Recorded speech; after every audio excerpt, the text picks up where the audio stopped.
that the world is at a very, very dangerous place. The estimate is that 9 countries in the world have acquired the power to destroy this world, this earth, 10 times over. Now, to destroy the world once is an unimaginable catastrophe.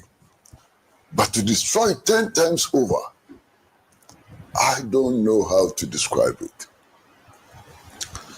So for all who want the preservation of our civilization, for all who want the preservation of life and so on, our duty is to strive for peace. And in striving for peace, we have a commitment to ensure that not just the proliferation of nuclear weapons, but the production of nuclear weapons everywhere is stopped. That's a commitment that we need to have. Now, having said this, I think it's important to remind Donald Trump and his friends and so on that we are no longer in 1452 when the Pope sat in Rome and signed a law authorizing King Alfonso of Portugal to invade the world and to convert all of us to Christianity. And that those who failed or refused to be converted should be killed, their wives seized, and their properties, taken from them and so on. We are not in that era. We are not in 1884, when Otto von Bismarck invited his fellow European leaders and they sat in Bonn, put the map of Africa on the table, used pencils and drew lines to create their spheres of influence. We've passed that stage. We have actually passed the stage where the King of Belgium could claim the whole of the Congo as his personal property. We've passed that stage.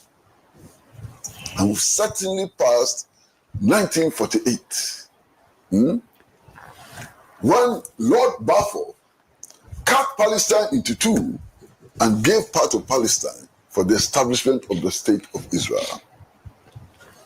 Now, I think it's instructive for us to go back into history. You see, when the Second World War ended, and the Western countries, out of their own desire, to make good what they had done to the Jews and so on, decided to create the State of Israel. A number of places were considered for the establishment of the State of Israel. One of those places is modern-day Uganda. Modern-day Uganda was considered as a place for the establishment of the State of Israel. Argentina was also considered for the establishment of the State of Israel.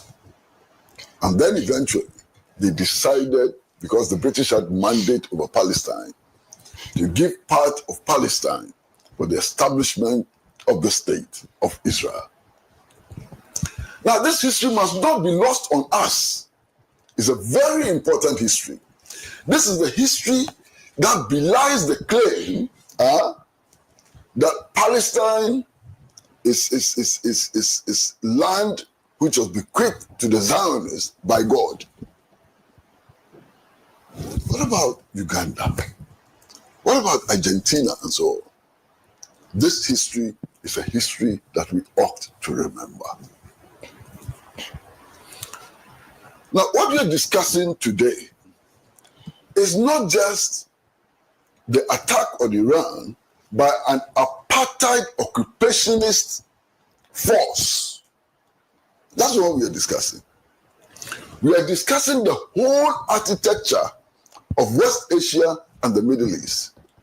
We are discussing the right of a people to govern themselves without interference. And we are discussing the equality of nations, the principles which underline the equality of nations and so on. For anybody to glorify Israel at this time must amount not just to total recklessness, but complete disregard for the values of humanity. Listen, as we speak now, 70,000 Palestinians, 2/3 of whom are women and children, have been slaughtered in cold blood in Gaza. Don't lose sight of that fact. 70,000 Palestinians, 2/3 of them, women and children, have been slaughtered in Gaza. Last night, I was watching television. I was watching CNN. I wasn't watching Al Jazeera. I was watching CNN. What is happening? The Israelis are taking over the distribution of relief items and so on to these Palestinians who have been displaced, whose homes have been bombed, whose schools have been destroyed, and so on. So they created centers for the distribution of aid. And then when information goes out that there is food at these centers, and the Palestinians start trooping to the centers to go and take food and water, they open fire on them. Who can justify this? Innocent and armed Palestinians rushing for food and water, they open fire on them and kill them. And sometimes 70 people a day, sometimes 100 people a day, and so on. Who can justify this? Now, that is not all. I want to just a few examples. You see, Palestinians who lost their homes, who were victims of the Nakba, and so 1948, and so who are refugees in other countries, have no right of return to their homeland. Palestinians, they have no right of return to their homeland. But anybody anywhere in the world, in Ghana, in Afghanistan, in Togo, anywhere, who claims to be a Jew has automatic right of return to Palestine. Does that make sense to you?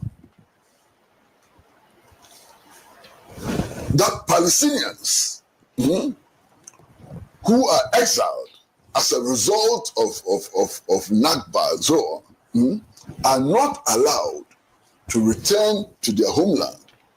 But anybody anywhere in the world can be a national of Germany, can be a national of Czechoslovakia, anywhere, who claims to be a Jew has automatic right of return. Does that make sense?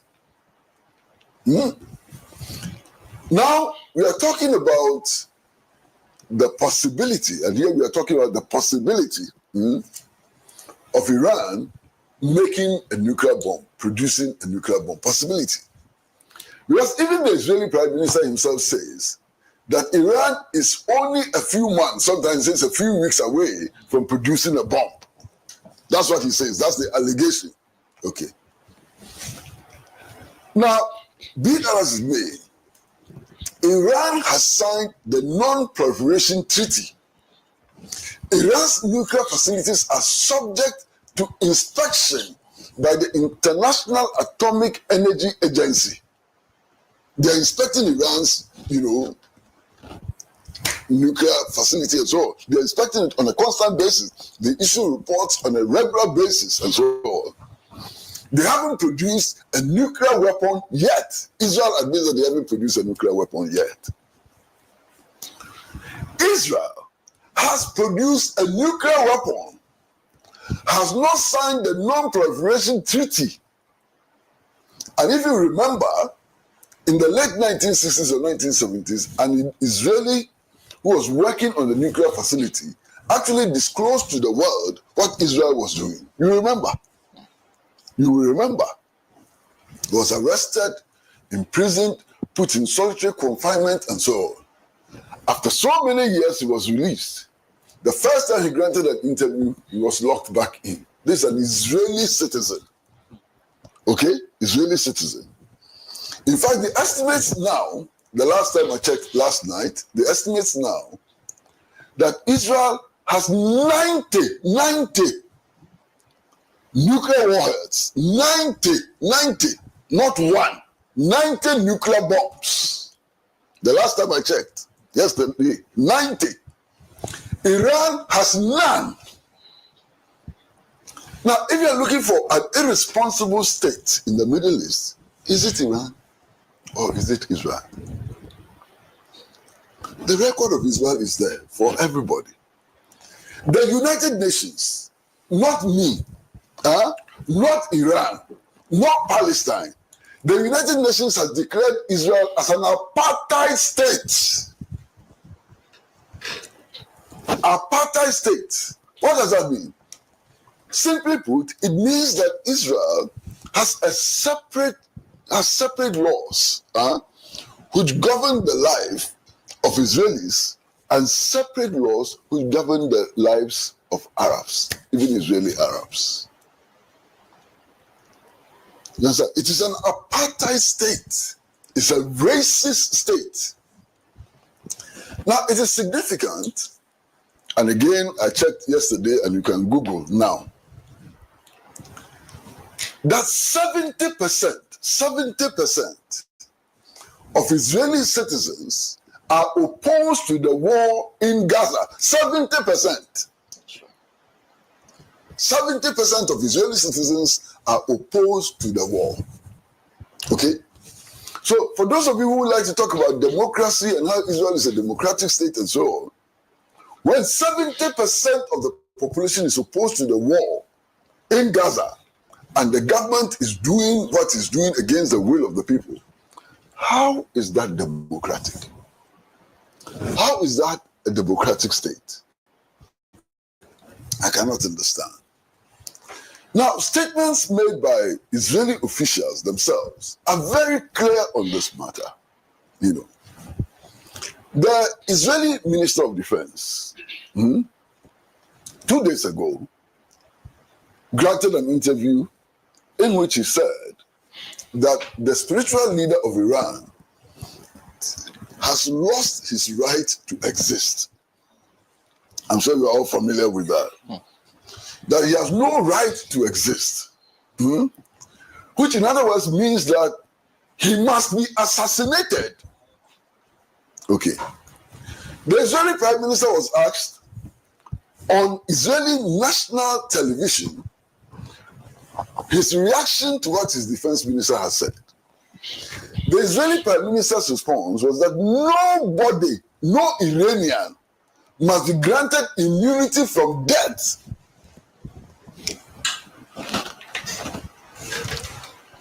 Benjamin Netanyahu, he says no Iranian must be granted immunity from death.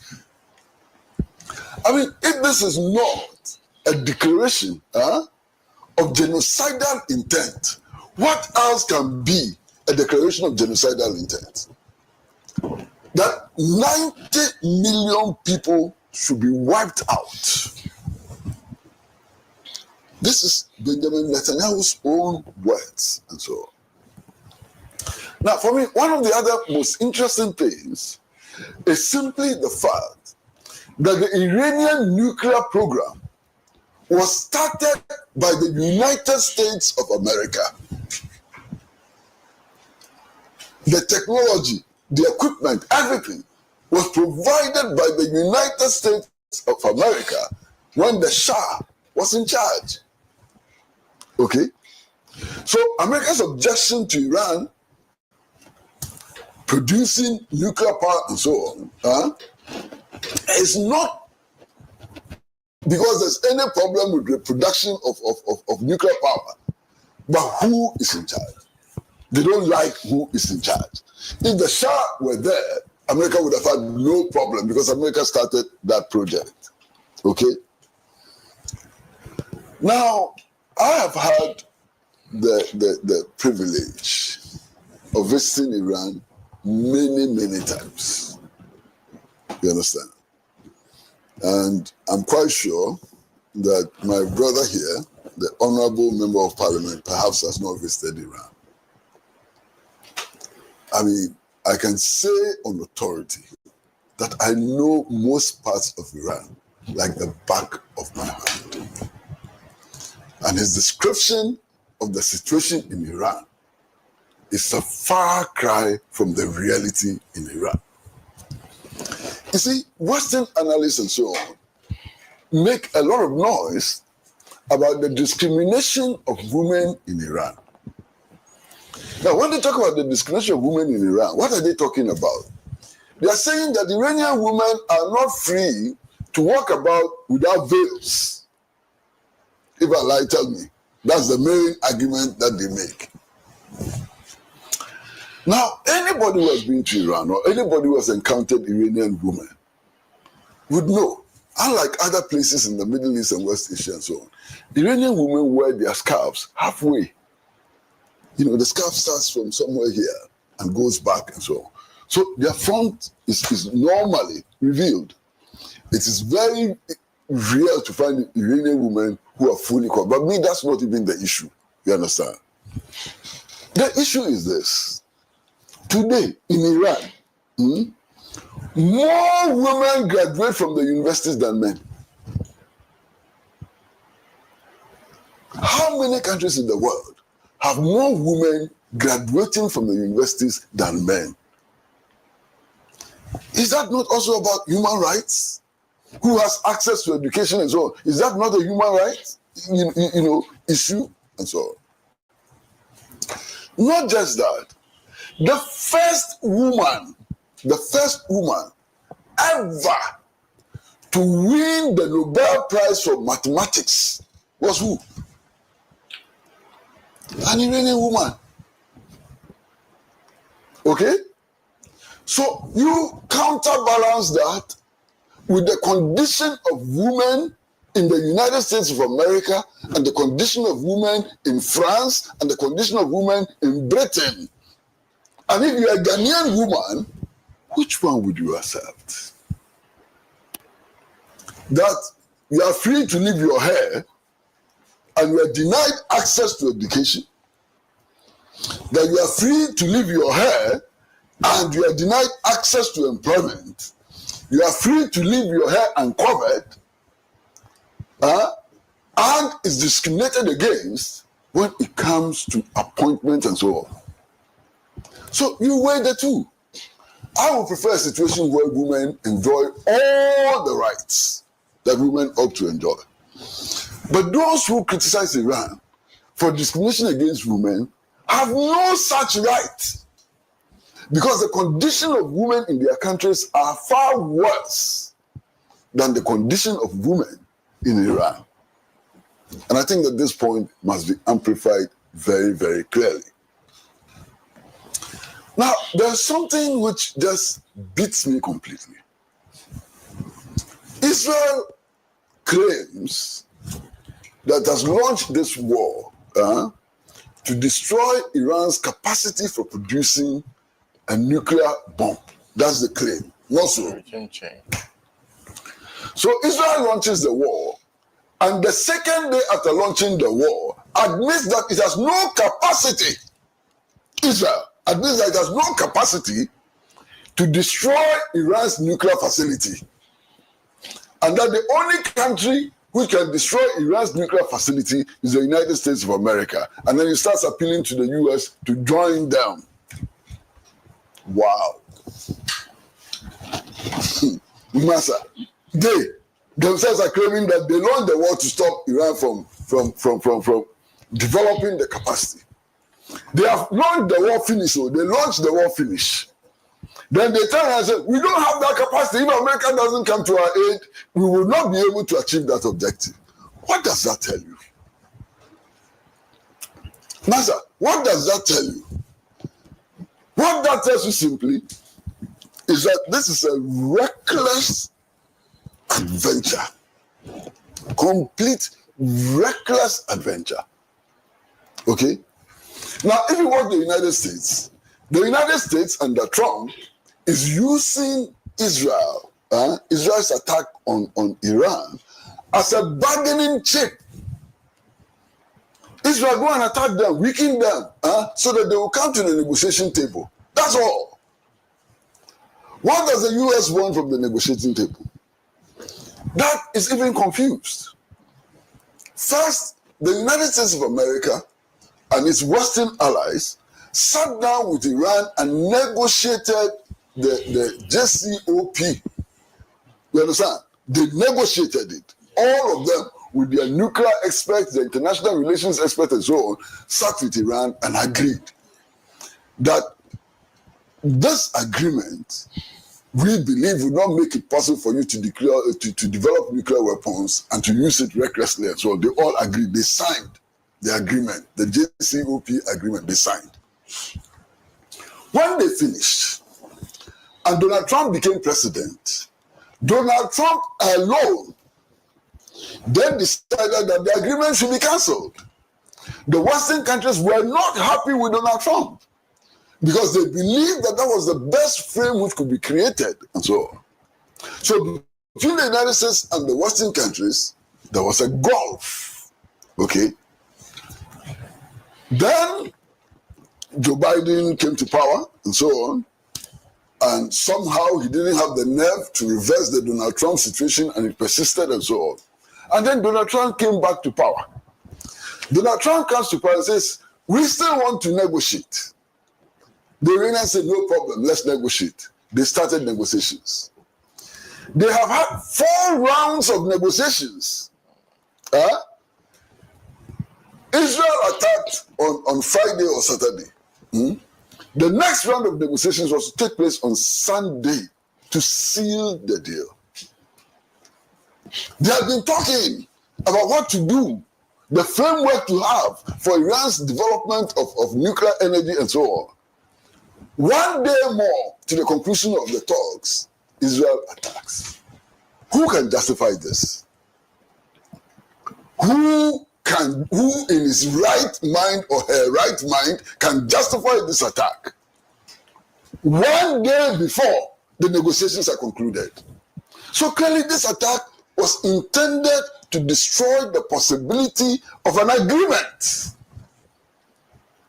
Clearly intended to destroy the possibility of an agreement. Now, let's look around the world and so on. Let's look around the world and see, You see, those who are criticizing Iran, those who think that Iran is a power state and so on, they must look at themselves first. My brother, listen, these countries which are lining up behind Israel, these are the same countries who went into the Congo, staged a coup d'etat, arrested the democratically elected president of the Congo, Patrice Lumumba, killed him. And 2 weeks ago, the intelligence officer who led that operation confessed that he cut Patrice Lumumba's body into 34 parts, removed his front teeth as a souvenir, and dissolved his body. The body of the democratically elected prime minister of the Congo was dissolved in acid. What moral authority can they have? What moral authority can they have? These countries which are lining up behind, Israel, the United States of America. The United States of America is the only country in the world which has used a nuclear bomb. It used it twice, in Hiroshima and Nagasaki in Japan. The people of Hiroshima and Nagasaki continue to suffer the consequences of that recklessness. Has Iran ever used a nuclear bomb? Or even just an ordinary dirty bomb? The US has used it twice in Hiroshima and Nagasaki. Where is the moral authority of the US to today to be pontificating to us and so on? Where's the moral authority? You see, and for those of you who think that this is a religious conflict, okay, and that because you are Christian, you must necessarily support Israel, please read the Bible again and check your facts. First of all, if you see all the videos of the protests in the United States against the genocide that Israel is committing in Gaza, you find Jewish rabbis in the forefront of the anti-Israel demonstrations. And my brother, that is where I come to you. You claim that this gentleman sitting here, by religion, is a Muslim, is a Shia Muslim, and therefore should not have been on the program, should have brought a Jew. The majority of Jews are opposed to the genocide that Israel is committing. The majority of Jews are leading demonstrations in Western Europe and in the United States of America against what the Zionist regime is doing.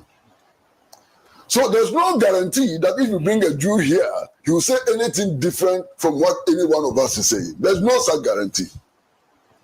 And to believe that the mere presence of a Jew on this panel will change things is to misunderstand the situation in Israel. Okay? So first of all, you're 70% of the Israeli population opposed to war with Palestine. You have the vast majority of Jews in the world opposed to the genocide that Israel is committing, and so on. Now, let us be clear. Let us be clear. Any study of African history and African struggle for liberation and freedom will reveal that Israel has been against us from the very beginning until now.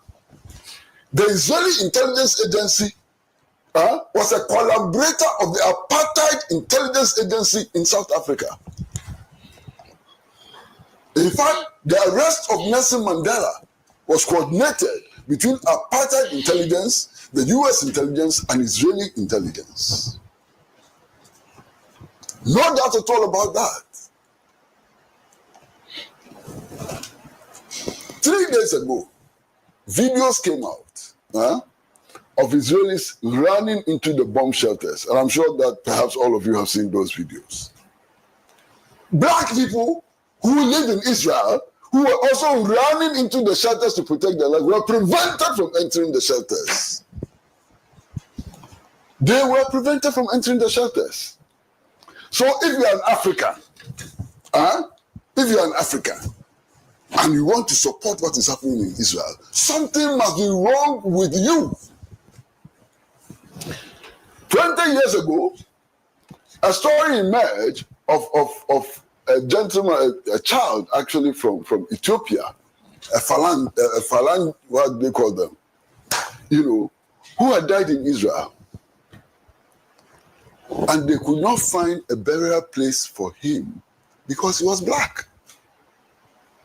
Jew, he was a Jew, but he was black. They couldn't find a burial place for him because he was from Ethiopia. This is a big story which made the headlines all over the world. So if you're an African and you support this carnage, something must be wrong with you. If you're an African and you support this carnage, something must be wrong with you. Even burial grounds are denied to the African people. Now listen, and Honorable, I heard you say, for example, that as for us, we are living in peace. After this program, we walk down and walk to our cars and so on. Honorable, you completely misunderstand the world situation. You completely misunderstand it. As a result of what is happening, this aggression that Israel is waging against Iran, our government has decided to suspend the implementation of the levy imposed on fuel, which have enabled us to retire $4 billion worth of debt in the power sector. Do you know the implications of that? The implications of that is that this country may, at a later time, not be able to produce electricity. That means the collapse of our industries, the collapse of our educational institutions, the collapse of our hospitals and everything. So what is happening may appear to be between Israel and Iran, but has devastating consequences on us. And in any case, the nuclear scientists tell us that if they manage to find the right weaponry and attack the nuclear facility at Fudan, the environmental consequences would affect everybody in the world. Every nation in the world will suffer. So it is not true that we are insulated from what is happening there. The consequences would affect us. And that is why it is important for us to speak loudly and clearly that this nonsense must stop.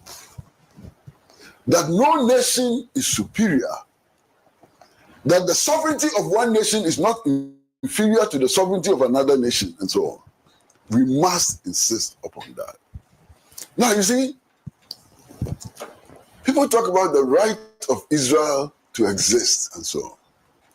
Now, when you're talking about the right of Israel, what geographical dimension are you talking about?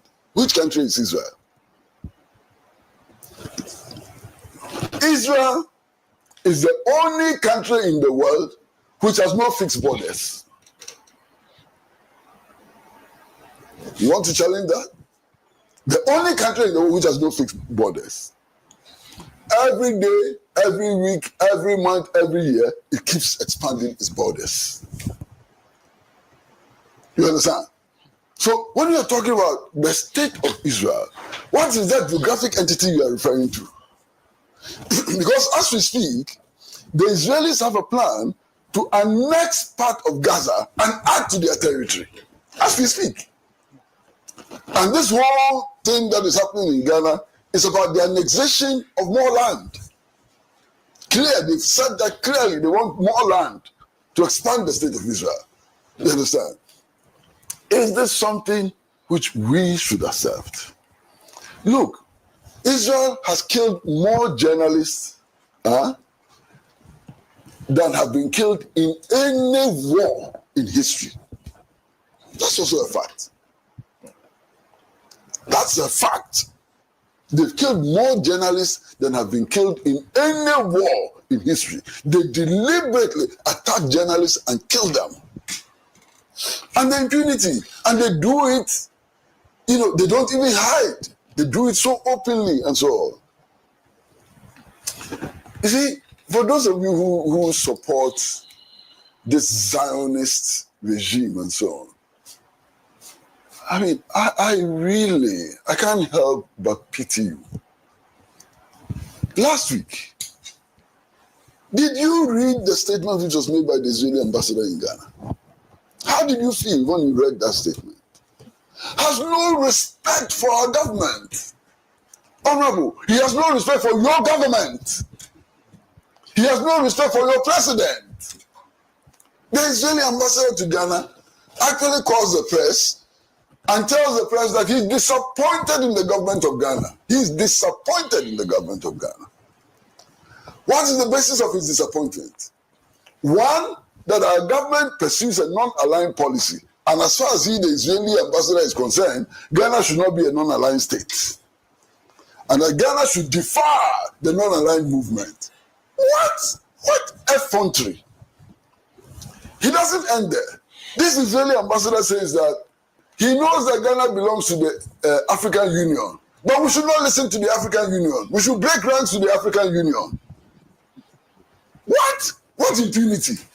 What arrogance? And then he goes on and says we should have nothing to do with the Arab League and so on. This nothing Israeli ambassador in Accra wants to dictate to President Mahama how he should run his foreign policy, how he should run his government. He feels emboldened. He's so big, he's bigger than Mahama, he's bigger than the NDC, he's bigger than our parliament and so on. And you want to support this? unbelievable. And this arrogance finds expression in everything they do. This belief that they are specially chosen by God is the fundamental thing when it comes to Israeli policy. In any case, Sana, let me say something. Sana, look, the Israelis, not all the Israelis, I mean the Zionists who are in power in Israel, have constantly been insulting God. Take it from me, they have constantly been insulting God. They claim that God created all of us, and after creating all of us, decided to select this small number of Zionists in Israel as his chosen people against the rest of us. Don't you think that that's an insult to God? I mean, what kind of a God will create the world and all its people, including Filipinos, including Argentines, including Brazilians, including Arabs, including Zulus, and so on, Fantis and Ashantis, and so on.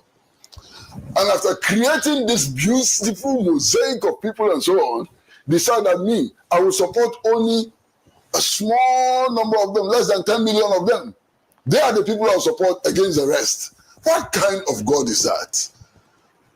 That God must be very partial. That God must be very unfair.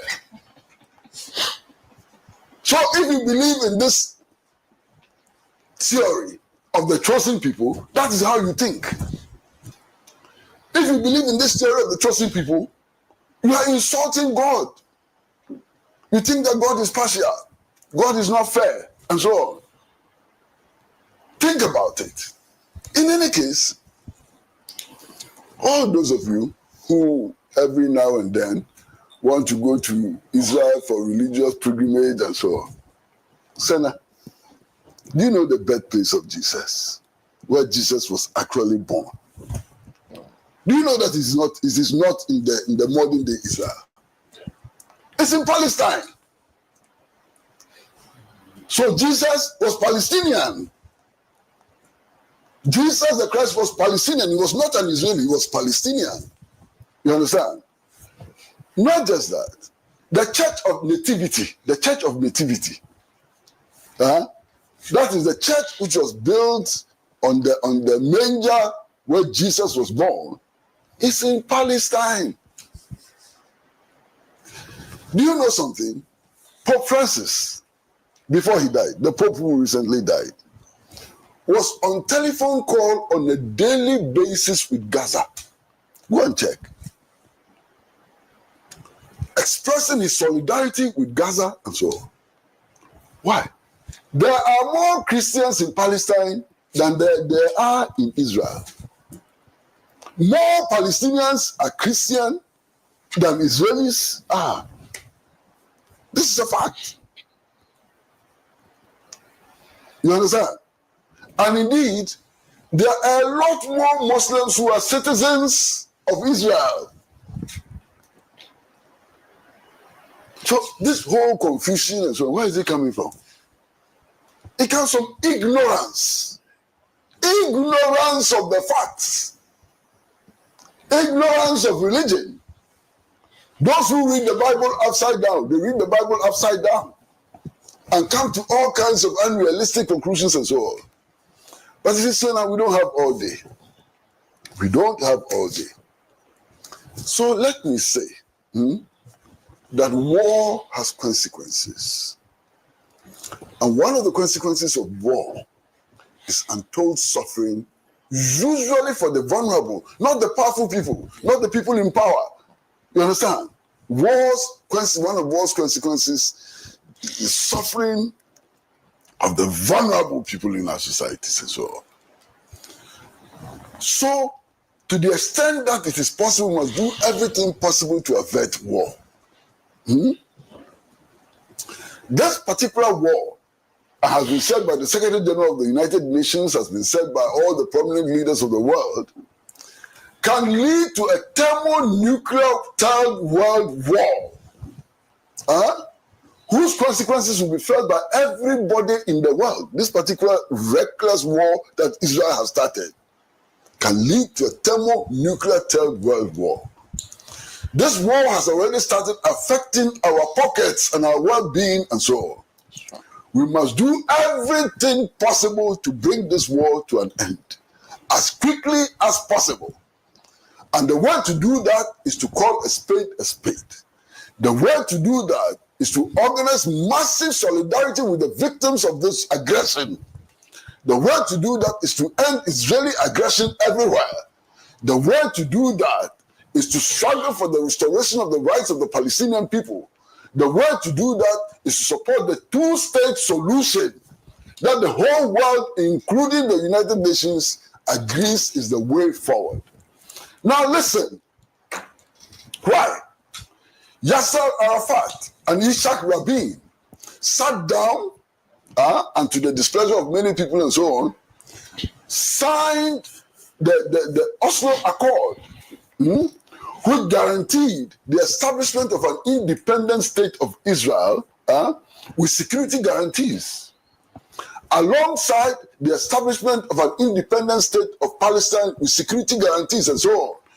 The solution to the problem was found by Yasser Arafat and Yitzhak Rabin, Prime Minister of Israel. What happened after that? Netanyahu. People like Benjamin Netanyahu and hawks in Israel killed Yitzhak Rabin. They killed Yitzhak Rabin to destroy that agreement, which would have saved the situation. We are here because Israeli hawks killed Yitzhak Rabin because they didn't want a two-state solution. Recently, Benjamin Netanyahu said that the two-state solution would never happen. It would be over his dead body and so on. They killed Yitzhak Rabin. They killed their own prime minister because he was voting for peace and so on. Now, if they can kill their own prime minister because he was looking for peace, who can they not kill? Let us be realistic. This war must come to an end as quickly as possible. And the way to bring this war to an end is to stop the aggressor. And the aggressor in this case is the Zionist state of Israel, nobody else. Thank you. Important for us to appreciate